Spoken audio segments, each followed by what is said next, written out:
Hey guys, Dantix here, back with another Starfield Breakdown video. Today talking everything we know about base building and customization specifically. We know that Starfield will offer you a choice to build an outpost anywhere that has room on the approximately 1,000 planets you can land on in order to set up a spot to build, craft, produce, refuel, and command your NPCs. The information we have so far is from breaking down the recent gameplay trailer frame by frame and from the interviews with Bethesda staff. So if you want to know more about character building and customization, weapons or spaceship building, check out my other gameplay breakdowns. However, in this video we'll start by checking out the humble moon of Vectra and what exactly Todd was building there and why. The gameplay trailer starts with a surface level scan of Vectra, a moon in the Naron system.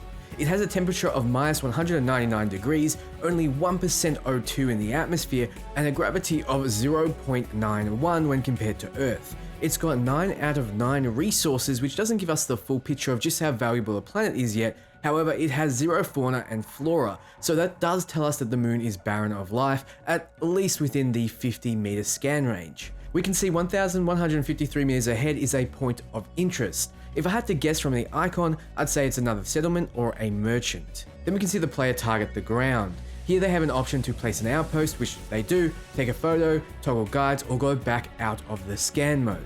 If there was something they were targeting, like a plant, it could be scanned as well. To make an outpost, you have to establish an outpost beacon.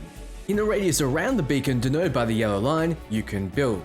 As of right now, the area you have to work with seems fairly large, at least for a single outpost beacon. After placing the beacon, you can move it, so you're not locked into your choice. We're currently in a build mode, so you can build in both first and third person cameras, but you can also pull the camera out, which we'll see soon, in order to get a more bird's eye view of what you're working with. Hovering over the beacon, we can see it has integrity, implying that your settlements can be attacked and damaged and possibly destroyed.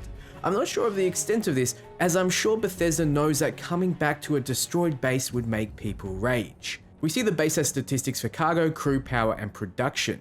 Cargo may be the physical representation of your resources stored there. Crew is how many NPCs you have working for you, and the more you have, the more tasks they can do in the buildings you produce. Power is how much power you're producing to run your outpost. Different buildings may or may not take power to keep operational, and you can generate power with wind farms we see later on, as well as others that we haven't seen yet.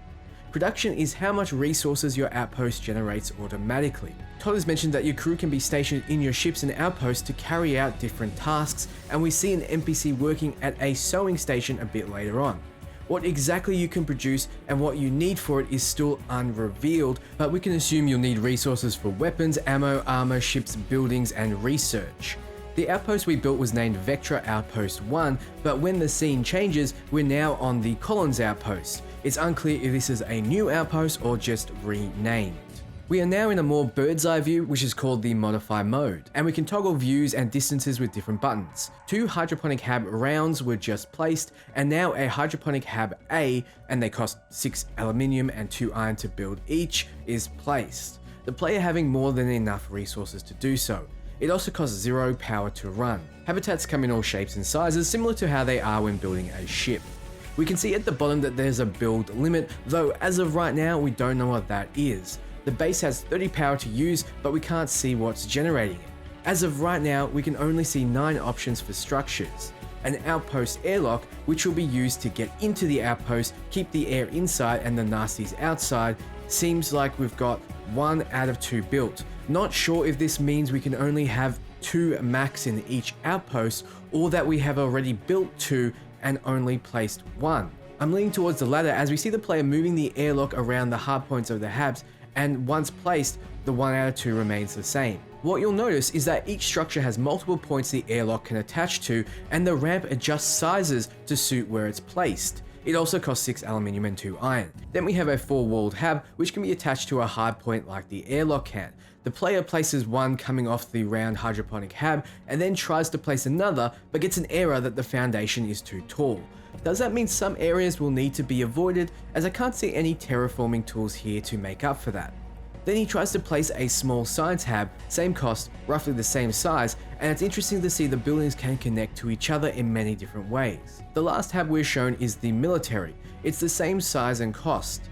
Different habs can have different purposes. No doubt, hydroponic habs will let you grow food and nutrients, science help you research, and military may be for weapons and bounties. Hopefully you can send NPCs after bounties on their own. We didn't see the small hex hab, the hallway industrial, and the watchtower. The existence of a watchtower, if not purely cosmetic, must have a military purpose to defend your base. I wonder if you can have NPCs mounted to either fire at incoming enemies or warn you of them. Then the camera goes into cinematic and we can see an Axiom branded satellite link with an unknown purpose. We see some wind farms generating power on the outskirts of your outpost build limit. Here is a more developed outpost, complete with storage drums, a watchtower, some habs, and an airlock. The presence of storage tanks and cargo suggests the structures we saw aren't all we're getting, which is obvious since research tasks help you discover more. Though these could be something that appears as your outpost naturally produces cargo it needs to store. You'll see an oil or gas pump in the base as well, suggesting automated resource gathering. I have a feeling outpost producing for you will make crafting a lot easier. Then we see an NPC in the round hydroponic hab at a crafting bench. If we look closely, she's sewing and the bench says armor on it. So we can assume she's crafting armor for you and possibly the crew. Giving your NPCs tasks is something we know little about, but something that will play a large part of your ship and outpost management. To the right of the bench, we see a little storage robot that has a single wheel rolling towards the bench. It gave me a strong impression that it was given an automation task to deposit raw materials collected from elsewhere in the base and provide it to the station for assembly while collecting what the bench made to store it elsewhere. Think Factario. If so, you could automate your base to produce resources and then craft with those resources automatically without your intervention. I sure hope so. So based off the gameplay trailer and what we know so far, we'll have the option of spending our raw resources in order to build outposts anywhere on planets we can land on, which is approximately 1,000 in Starfield's release build. Outposts will be limited in scale, but the extent of that limitation is unknown. They can be damaged, but the extent of that is also unknown.